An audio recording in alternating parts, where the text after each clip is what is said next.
জনাব সাকি, আপনার কাছে আসতে চাই এই পর্যায়ে। জুলাই অভ্যুত্থানের পরে এবং যখন এই গণহত্যাগুলো চলছিল তখন মানুষের সবচেয়ে বড় দাবি ছিল যে এই হত্যাগুলোর বিচার হতে হবে, এবং এই হত্যার জন্য যারা দায়ী তাদের অনেকেই এই মুহূর্তে ভারতে রয়েছেন। শেখ হাসিনা রয়েছেন, সাবেক স্বরাষ্ট্রমন্ত্রী আসাদুজ্জামান খান কামাল সহ আরও অনেক আওয়ামী লীগ নেতা যারা এই হত্যাকাণ্ডের সাথে জড়িত, পুলিশের ঊর্ধ্বতন কর্মকর্তা, তারাও ভারতে পালিয়ে গেছেন বলে বিভিন্ন সময় বিভিন্ন গণমাধ্যম জানিয়েছে। এই মুহূর্তে ভারতের সহায়তা ছাড়া আসলে এই বিচার নিশ্চিত করার কোনো রাস্তা আছে কিনা, এবং আমরা কি যথেষ্ট করতে পারছি ভারতের সহায়তা পাওয়ার জন্য? ধন্যবাদ আপনাকে। আমি আমার সহালোচক সহ যারা দেখছেন সবাইকে সালাম এবং শুভেচ্ছা জানাচ্ছি। ন্যায় বিচার তো মানুষ 5 তারিখ থেকেই আগে থেকেই চেয়েছে। 5 তারিখেও নতুন করে পুনরুচ্চারিত হয়েছে যখন সরকার পদত্যাগ করে পালিয়ে গেছে।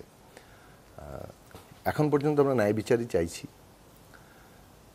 মানুষ প্রত্যাশা করে যে একটা সত্যিকার ন্যায় বিচার এখানে হবে, এবং আমরাও এই কথাটা দাবি জানিয়ে এসেছি যে বাংলাদেশ ন্যায় বিচারের ক্ষেত্রে একটা নতুন দৃষ্টান্ত স্থাপন করবে। এটা যেন রাজনৈতিকভাবে প্রভাবিত না হয়।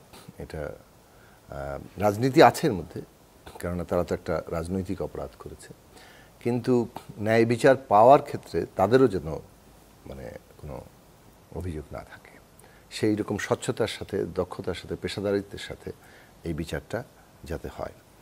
এখন সেক্ষেত্রে যারা অভিযুক্ত তাদের অনেকেই দেশ থেকে পালিয়ে গেছেন, ভারতে আছেন বলে নানান মাধ্যমে আমরা খবর পাচ্ছি। অন্তত শেখ হাসিনা তো পরিষ্কারভাবেই আছেন, বাকিরাও সোশ্যাল মিডিয়া, বিভিন্ন রকম নিউজ ইত্যাদির মধ্যে দেখা যাচ্ছে। সেইটার একটা জবাবদিহিতার প্রয়োজন ছিল, যে বিশেষভাবে কিভাবে তারা গেল। বাংলাদেশ সরকারের আমরা জানি প্রতিষ্ঠানগুলো অনেক নানা ধরনের দুর্বলতার মধ্যে দিয়ে যাচ্ছে, কিন্তু তারপরও যারা মানুষ যেখানে প্রত্যাশা করে এবং যারা প্রধান অভিযুক্ত তালিকায় আছে তারা কিভাবে দেশ ত্যাগ করতে পারল। 2 নম্বর হচ্ছে যে আমাদের বিচার প্রক্রিয়া চালিয়ে যেতে হবে এবং অভিযুক্তদের ফেরত আনার ব্যাপারে আমাদের সর্বোচ্চ কূটনৈতিক তৎপরতা চালাতে হবে। এটা তো অনেক ক্ষেত্রেই দেখা গেছে যে অনেক সময় কোনো দেশে অভিযুক্তরা আশ্রয় নেয় এবং তাদের নিজেদের আইন অথবা তাদের নিজেরাই তাদের উদ্যোগে যে অভিযুক্তকে রক্ষা করে, তার ফলে অনেক দিন পর্যন্ত তাদের প্রত্যাবর্তনে এমনকি সফল হয় না। কিন্তু তাতে বিচার থেমে থাকে বলে আমার কাছে মনে হয় না। বিচার প্রক্রিয়া চলবে, কারণ অনুপস্থিতিতেও বিচার হয়, সেটা চলতে থাকবে।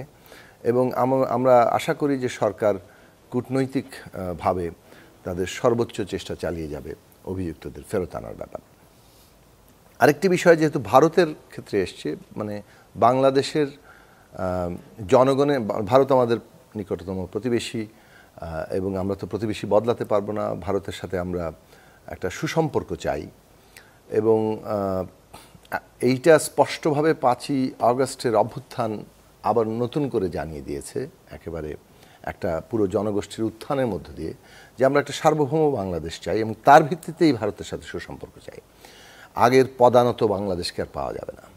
সেই জায়গাটা ভারতের যারা রাষ্ট্র পরিচালনা করেন তাদের উপলব্ধি করা দরকার। বাংলাদেশের জনগণের সেন্টিমেন্টের বিরুদ্ধে গিয়ে সম্পর্ক তো নানাভাবে তার দ্বারা প্রভাবিত হবে, কিন্তু বাংলাদেশের জনগণের সেন্টিমেন্ট, তাদের যে এই যে আকাঙ্ক্ষা, তাদের একটা সার্বভৌম মর্যাদার উপরে দাঁড়ানো, আমরা তো আমাদের ন্যায্যটা চাচ্ছি। কিন্তু ভারতের রাজনৈতিক অভ্যন্তরীণ রাজনীতি, তাদের সরকারি দল বাদই দিলাম, বিরোধী দলগুলোর মধ্যেও কি আসলে এই গণহত্যার পরে বাংলাদেশের মানুষের যে অনুভূতি, তার কোনো প্রতিফলন আপনি দেখেন?